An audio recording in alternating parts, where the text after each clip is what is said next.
यदि कुंडली में ग्रहों की स्थिति के कारण कर्म उदय में आते हैं तो एक स्वाभाविक प्रश्न उठता है, कर्म का गणित क्या है?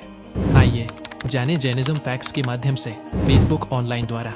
लेखक पूज्य पन्यास श्री धनंजय विजय जी महाराज साहेब। शास्त्रों में कर्मोदय के 5 कारण बताए गए हैं: द्रव्य, क्षेत्र, काल, भाव और भव। इनमें सूर्य, चंद्र और नक्षत्रों से उत्पन्न काल का प्रभाव भी कर्म के उदय में निमित्त बनता है।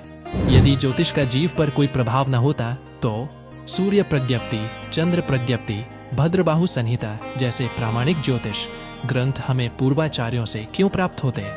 इन ग्रंथों की उपलब्धता स्वयं इस बात का प्रमाण है कि जिन शासन ज्योतिष को नकारता नहीं बल्कि स्वीकार करता है। इतिहास साक्षी है।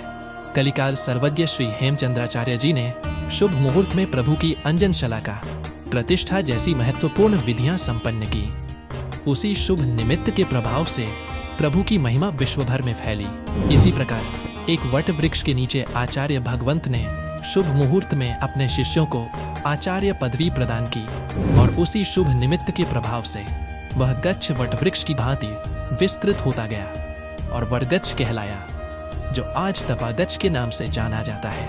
आज भी दीक्षा, तपस्या, जिनालय खनन, शिलान्यास और प्रतिष्ठा जैसे धार्मिक कार्यों में मुहूर्त को विशेष महत्व दिया जाता है। जन्म के समय यदि चंद्र और नक्षत्र अनुकूल हों तो शरीर की निरोगता, ज्ञान की वृद्धि, धन की वृद्धि, स्वजनों में प्रियता और जीवन में सफलता, इन विषयों में ज्योतिष का फलादेश कई बार सटीक सिद्ध होता हुआ देखा जाता है। फिर भी यह स्पष्ट समझना अत्यंत आवश्यक है, ज्योतिष कर्म का कर्ता नहीं है, वह केवल कर्म के उदयकाल को जानने का माध्यम है। ज्योतिष हमें सचेत करता है किन निमित्तों से बचना है और धर्म आराधना द्वारा पाप कर्म के फलों को कैसे मंद या निष्फल किया जा सकता है। अंततः जैसे गूगल मैप दुनिया का सृजन करता नहीं है पर वह मार्ग दिखाने वाला साधन है, उसी प्रकार ज्योतिष भी दिशा देता है, निर्णय नहीं थोपता।